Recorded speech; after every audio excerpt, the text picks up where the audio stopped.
एबे आंचलिक पाणीपाग विज्ञान केन्द्र पक्षर पाणीपाग को नहीं एक बड़ खबर सामना आसी। तेबे वर्तमान जहाँ सूचना मिली ओडिशा रे उपरू मुहां पारद। आज भुवनेश्वर में तापमात्रा 35 डिग्री पार। ओडिशा रे एबे शीत कमिबा सह धीरे धीरे ताती बढ़िबार लागिछि। राज्य में हाराहारी तापमात्रा एबे भी अधिक रहुछि। चलित वर्ष प्रथम थर पई गुरुवार दिन राजधानी भुवनेश्वर में तापमात्रा 35 डिग्री पार करिछि। 3 दिन पर राज्य में खरा आहुरी बढ़िबार संभावना रही। विशेषकर आभ्यंतरीण ओडिशा रे दिन तापमात्रा अधिक बढ़िबो बोली पूर्वानुमान करा जायछि। एनै भुवनेश्वर स्थित आंचलिक पाणीपाग केन्द्र पक्षर सूचना दिया जायछि।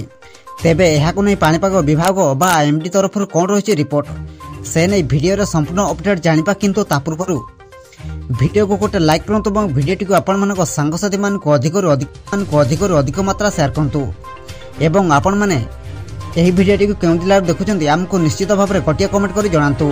पाणीपाग केन्द्र सूचना अनुसार एवं राज्य में आकाश मेघमुक्त रहुथिबारु खरा बढ़िबो।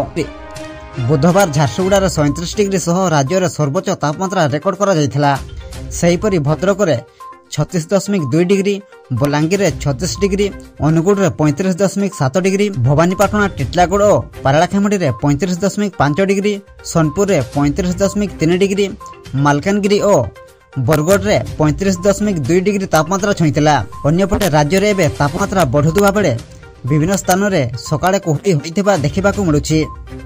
आगामी 2 दिन राज्य में उत्तर उपकूलवर्ती अंचल में हालुकारू मध्यम धरणर कुहुडी हेबा नै पाणीपाग विभाग पक्षर पूर्वानुमान करा जायछि।